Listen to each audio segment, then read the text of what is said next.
जुले नमस्कार और सलाम। आज मैं फिर अनशन स्थल पर हूँ और यहाँ पर 42वां दिन चल रहा है अनशन का। और आज से भिक्षुगण जो कि लद्दाख के मंक्स हैं, नन्स हैं, 16 मोनेस्ट्रीज़ के मठों के भिक्षुगण यहाँ पर आज से 10 दिन के अनशन पर हैं। आप लोगों को मालूम होगा कि शुरू में हमने 21 दिन का अनशन किया था और उसके बाद महिलाओं ने 10 दिन का और फिर युवाओं ने 10 दिन का और आज से भिक्षुगण का ये शुरू हुआ है। तो ये जैसा पहले से हम मांग कर रहे थे कि भारत सरकार जो रूलिंग पार्टी है उन्होंने जो वादे किए थे कि लद्दाख को 6वें शेड्यूल में संरक्षण देंगे, उसी वादे को याद दिलाने के लिए और लद्दाख को भी जम्मू कश्मीर की तरह ही लोकतंत्र की बहाली मिले, इसके लिए ये अनशन कर रहे हैं 42वां दिन।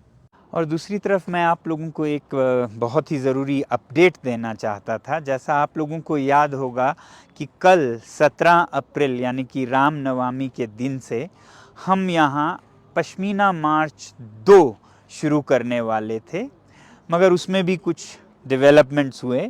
पिछले बार आपको याद होगा कि बहुत प्रशासन की तरफ से ओवर रिएक्शन हुए, लेह भर में सैनिकों से, पुलिस से भर दिया गया, दफ़ा 144, इंटरनेट कट वगैरह।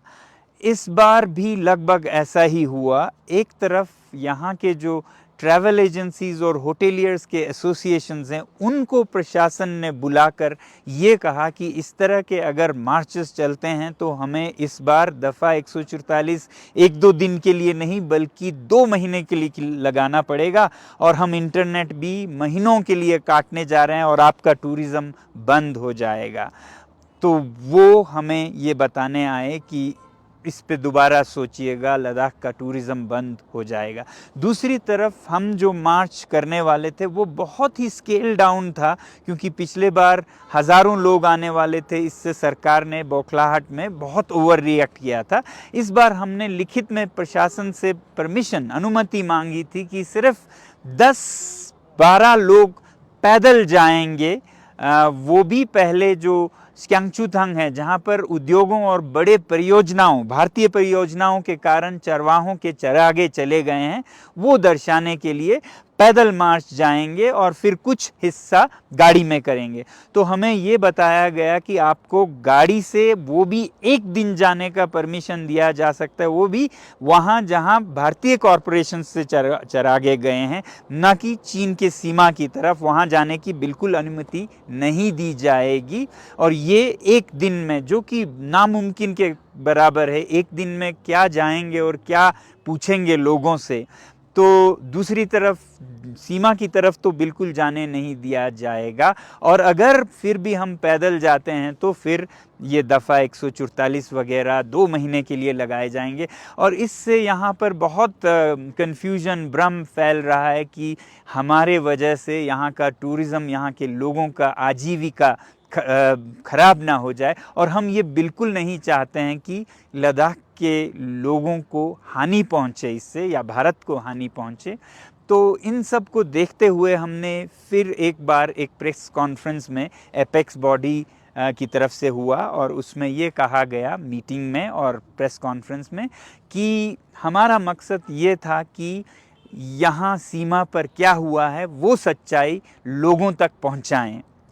और ये जो ओवर रिएक्शन फिर से हुआ है, 2 महीने के लिए हम टूरिज़्म बंद कर देंगे, इंटरनेट काट देंगे, दफ़ा 144, इसमें हमें अपना जवाब मिल गया कि सीमा पर क्या हो रहा है। वरना किसी भी और देश में अगर सीमा पर कोई विवाद हो, जो कि अफवाह हैं ये कहना चाहती हो प्रशासन, तो वो अपने खर्चे से हम लोगों को, बल्कि जर्नलिस्ट को भी गाड़ियों से ले जाते और कहते कि दिखाइए दुनिया को, यहाँ पर कोई भी कन्फ्यूजन नहीं है, ये आज़ाद है, ज़मीन वहीं है, 1 इंच भी नहीं गया है, आप देख सकते हैं, फ़ोटो लीजिए, वीडियो लीजिए। मगर यहाँ उल्टा हो रहा है। यहाँ हमें जाने पर बहुत सारे रोक लगाए जा रहे हैं और यहाँ के लाइवलीहुड को डराया जा रहा है कि आपके यहाँ टूरिज़्म 2 महीने बंद कर दिए जाएंगे। तो इससे हमारा जवाब बैठे बैठे मिल जाता है कि प्रशासन के पास छुपाने को कितना है, वो नहीं दिखाना चाहते हैं ज़मीन पर, सीमा पर क्या हुआ है, उसे कवर्ड अप रखना चाहते हैं। इसलिए वो यहाँ के होटेलियर्स को, यहाँ के इंडस्ट्रीज़ को और यहाँ हम लोगों पर रोक लगा रहे हैं कि हम पैदल तक नहीं जा सकते हैं 12 लोग। तो ये तो लगभग अलोकतांत्रिक लगता है और इससे पता चलता है कि लद्दाख में लोगों को प्रशासन कैसे प्रशासित कर रही है। यानी कि लद्दाख में जब तक लद्दाख के लोगों का अपना एक असेंबली ना हो, लोकतंत्र ना हो, तो ये यूटी विदाउट लेजिस्लेचर में ब्यूरोक्रेट्स रूल कैसा होता है, इसका भी हमें एक टेस्ट मिल जाता है।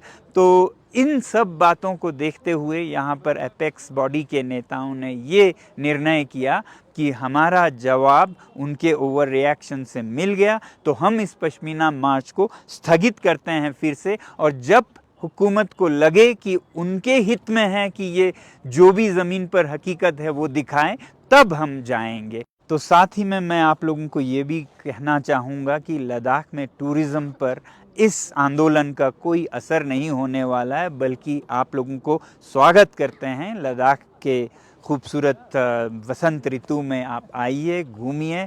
और हमने तो फैसला इसी हिसाब से किया है कि टूरिज़्म पर कोई असर ना पड़े, क्योंकि ये बहुत से लोगों के व्यवसाय, उनके आजीविका से जुड़े हुए हैं और हम चाहते हैं कि लद्दाख फूले फले और आप लोग भी यहाँ पर आके बहुत ही खुशी से घूमें, खुले।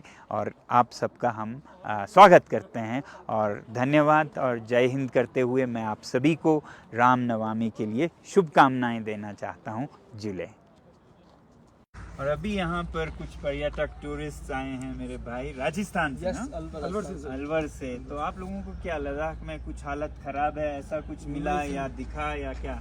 नहीं सर, अभी हमें यहाँ पे ऐसा कुछ नहीं लगा। इवन टूरिज्म के हिसाब से हमें बहुत अच्छा लगा। यहाँ पे आके इतनी खुशी मिली कि नेचर इतना, मतलब गॉड ने इतनी अच्छी चीज़ों से ब्लेस किया है। यहाँ के लोग इतने अच्छे हैं, इतना हमें कोऑपरेट किया। हमने फर्स्ट टाइम भी आके जब पूछा किसी चीज़ की हेल्प की, तो उन्होंने बिना किसी चीज़ों के हमें बहुत हेल्प। देखा जाए तो 4 दिन से हम यहाँ पे हैं और ये जन्नत है। मतलब केवल सुना था, आज सर इतनी उम्र के अंदर मतलब पहली बार मौका मिला यहाँ आने का।